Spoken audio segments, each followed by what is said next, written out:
This is the all-new 2022 Hyundai Santa Cruz.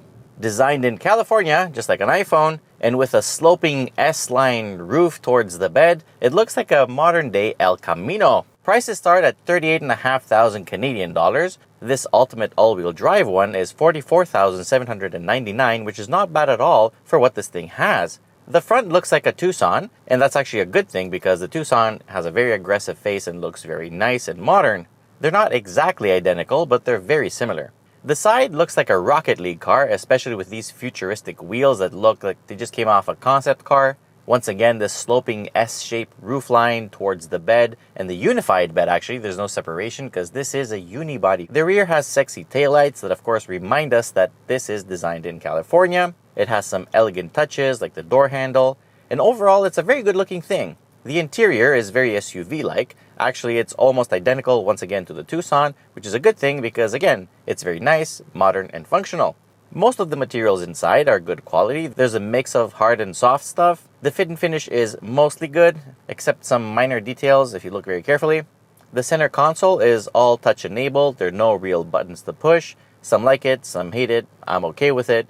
Most of all, I like the touchscreen that's very sensitive and responds really well. The infotainment system is very good. It supports wired Apple CarPlay and Android Auto. The driving position is really nice. I like it a lot. The seat supports the body really well. It's very comfortable. I like it a lot. The passenger seat, however, is all manual, which is a little bit of a drawback.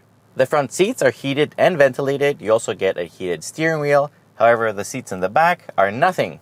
Legroom in the rear is a little bit tight. As you can see, my knees are touching the seat in front. Headroom, however, is really good. You can also lift the seats up to reveal some extra storage. The bed isn't the largest, even for the compact pickup truck segment, but what it lacks in size, it makes up for in skill.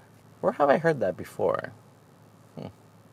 The measurements might not be impressive, but you can lower the tailgate, push back the factory-fitted tonneau cover, then lift the floor. You can open the cubbies on the side. The one on the right also has a plug inside. You can lift the floor up to reveal a compartment which is supposed to be weather sealed. However, when I power washed the car, as you can see, some water came inside. This little cubby is also drainable, so if you wish to fill it up with, let's say, ice and shrimp, then you can.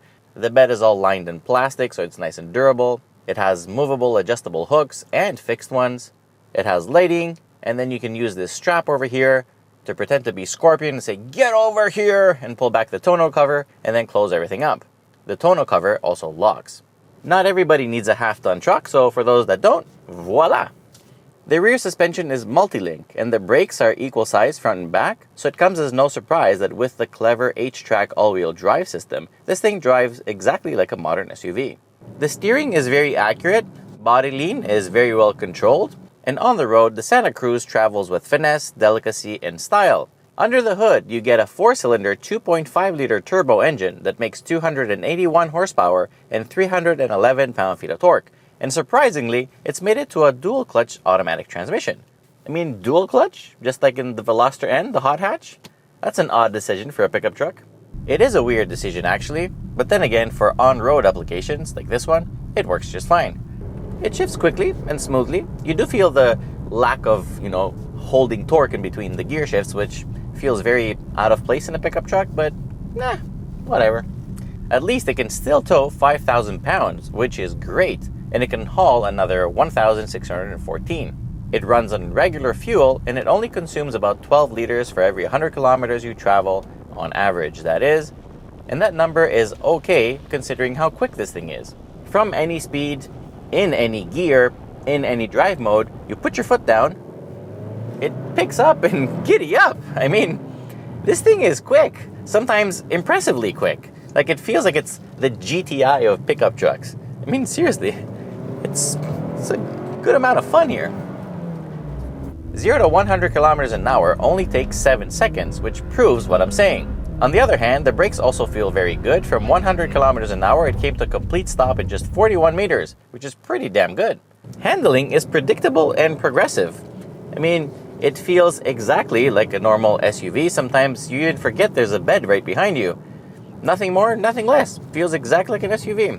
I mean, if you really push it in the corners, you'll feel some understeer, but nothing too bad. Then when you go back on gas, the rear comes back, it sends the power, it has the graph that shows you where power is going, I mean, it's very uneventful. It's not exciting. I mean, it's a pickup truck, but you know what? Very well sorted out. Totally fine. I like it. Despite the SUV-like handling, it's even comfier than an SUV. The damping is very soft and the seats are plush. And in the end, the result is a very cushy feel on the road. Very few bumps will upset it, which is good when you're also traveling on dirt roads. Now, when it comes to off-road ability, I mean, yeah, it looks like a bit more rugged, and for sure it will go farther than, let's say, a Tucson would go.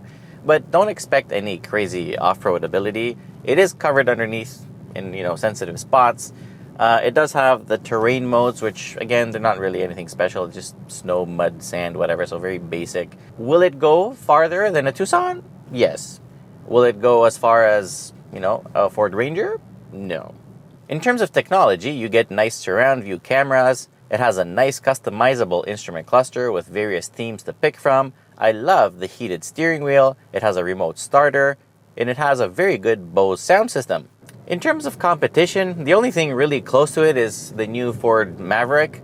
I mean, the Ranger is an actual pickup truck with a frame and stuff, like a ladder frame, out of its league. Frontier as well. I don't think it's the same kind of idea. The Ridgeline kind of looks like it, but is much bigger than this and pricier. So again, I don't think they really compete.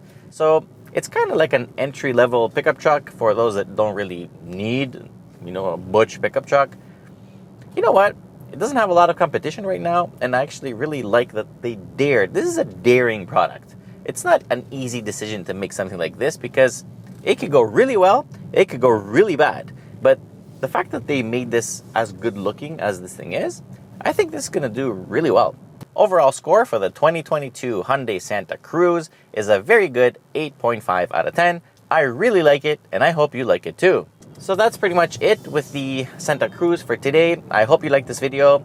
Please subscribe to the channel, like this video, share it with your friends. Till next time, most importantly, be well. Bye-bye.